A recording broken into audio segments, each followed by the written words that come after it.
We continue to scratch our heads over the performance by LeBron James and the Cavs Tuesday night. LeBron 3 for 14, just 15 points. Welcome back into the NBA Fast Break studio. Jonathan Coachman alongside Tim Legler.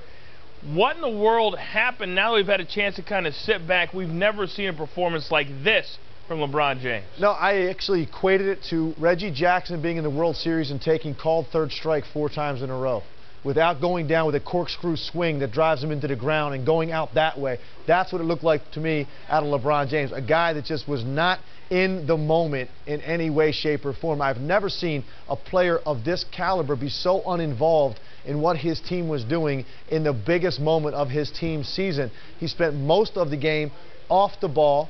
When he did get the basketball, it was a quick reversal or a very passive pass to another player to let them make plays. Every jump shot he took in this game was an afterthought. It was not an aggressive mindset of trying to make shots. It was something that he felt like, I need to shoot this, but he didn't really want to shoot it. It was a very, very strange performance for me, and the numbers don't begin to tell. 3 for 14, 6 boards, 7 assists. You look at that without seeing the game, you say, wow, LeBron had a rough night. He got to the line 12 times, though, so he looked like he was pretty active. We know, the people that watch this game, that have played the game, know that this was a guy that was just not in there mentally for his team when they needed him most, and then the other players picked up on that, and the pressure squeezed this team once they saw that their best player was not going to have it tonight. Now, Legs, over the years, LeBron James has almost welcomed the comparisons to Michael Jordan, Larry Bird, Kobe Bryant, the great closers in the game.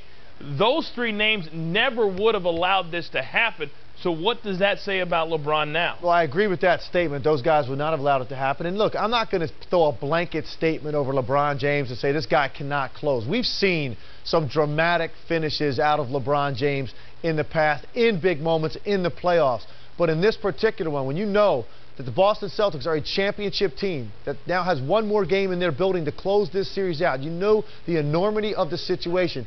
To go down without being the best player on the court for your team, or at least go down playing your game so that everybody else on that roster can settle into their comfort zone, well, that's a guy that just did not seize the responsibility that comes with being the best player on the planet and all that we have all come to expect out of LeBron James, especially, though, his teammates, his coaches, and the fans in Cleveland. He did not give them the performance that they deserved in this game. Well, you wonder if that could be the last time we see LeBron James in Cleveland wearing a Cavs uniform. Game 6, Thursday night, the Celtics a chance to close out LeBron and the Cavs.